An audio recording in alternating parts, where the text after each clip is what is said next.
2047 വികസിത ഭാരതം എന്ന ലക്ഷ്യം കൈവരിക്കുമെന്ന് പ്രധാനമന്ത്രി നരേന്ദ്രമോദി. എല്ലാ വിഭാഗക്കാരെയും ഒപ്പം കൂട്ടിയുള്ള വികസിത ഭാരതമാണ് ലക്ഷ്യമിടുന്നത്. വികസിത ഭാരതം 2047 എന്നത് കേവലം വാക്കുകളല്ല, 140 കോടി ജനങ്ങളുടെ ദൃഢനിശ്ചയത്തിന്റെയും സ്വപ്നങ്ങളുടെയും പ്രതിഫലനമാണെന്ന് മോദി പറഞ്ഞു.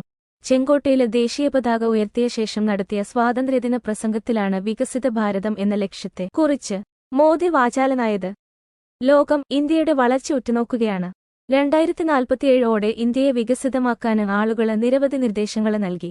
രാജ്യത്തെ ഉൽപ്പാദന മേഖലയുടെ ഹബ്ബായി മാറ്റുകയാണ് ലക്ഷ്യം.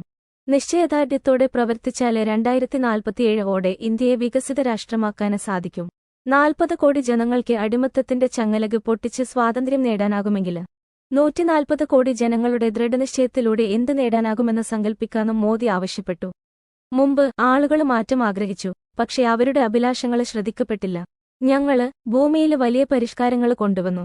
പരിഷ്കാരങ്ങളോടുള്ള ഞങ്ങളുടെ പ്രതിബദ്ധത താൽക്കാലിക കൈയടിക്കോ നിർബന്ധങ്ങൾക്കോ വേണ്ടിയല്ല, മറിച്ച് രാജ്യത്തെ ശക്തിപ്പെടുത്താനുള്ള ദൃഢനിശ്ചയമാണ്.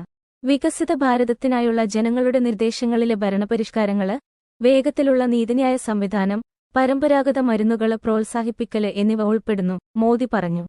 യുവാക്കൾക്കും കർഷകർക്കും ഒപ്പം നിൽക്കും. എല്ലാ ഗ്രാമങ്ങളിലെയും വീടുകളില് വൈദ്യുതി എത്തണം.